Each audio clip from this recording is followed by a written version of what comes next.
Welcome to the deep dive. Today, we're jumping into a really interesting document, IELTS vocabulary.pdf. It's all about mastering words for the IELTS exam, but honestly, it feels bigger than that. It's almost like a shortcut to understanding English itself. Our mission today, to pull out the absolute best bits, the real nuggets of wisdom from this guide for you. Yeah, it's a fascinating take. It starts right off with something that might surprise people. We often think vocabulary is just, one piece of the puzzle for IELTS. Right, like maybe you focus hard on grammar or pronunciation instead. Exactly. But this guide says, hang on, vocabulary is 25% of your mark for writing and speaking. That's significant. But then it goes further, much further. Okay, I'm intrigued. How much further? Well, it makes this really bold claim. Vocabulary is what spoken and written language is. That's all language is, full stop. Basically, words used the right way are communication, which immediately makes you think. What words? Right. If Yeah. it's that important, which ones should you actually be learning? Precisely. And this is where it gets, well, quite counterintuitive, especially for a big exam like IELTS. The guide specifically says focus on correct, appropriate, everyday language, common topics. Everyday language. Not like super academic or complex words. Explicitly not those, for the general test at least. It seems they really value natural, accurate communication.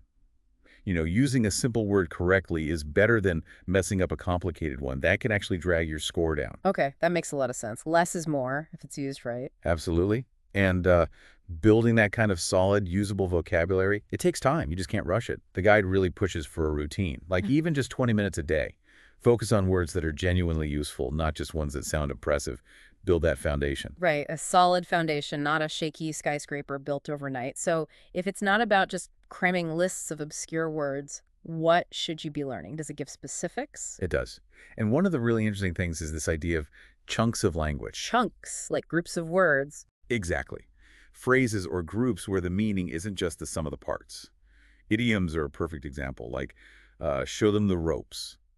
It's not about actual ropes, right? It's a whole concept teaching someone a job. Learning the chunk is more efficient. Ah, I see. Learning phrases, not just single words. What else? Well, connected to that is focusing on versatile words, words you can use in lots of different situations.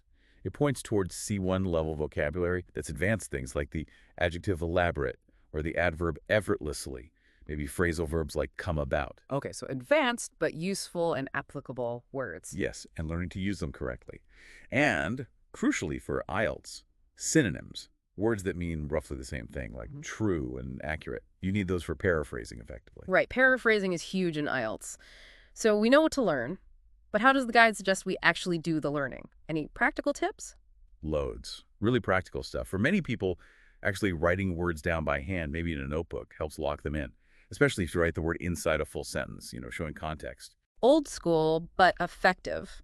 What about digital? Yeah, it mentions keeping a digital record too, maybe grouped by topic. That can be really handy. And it strongly recommends using learner dictionaries.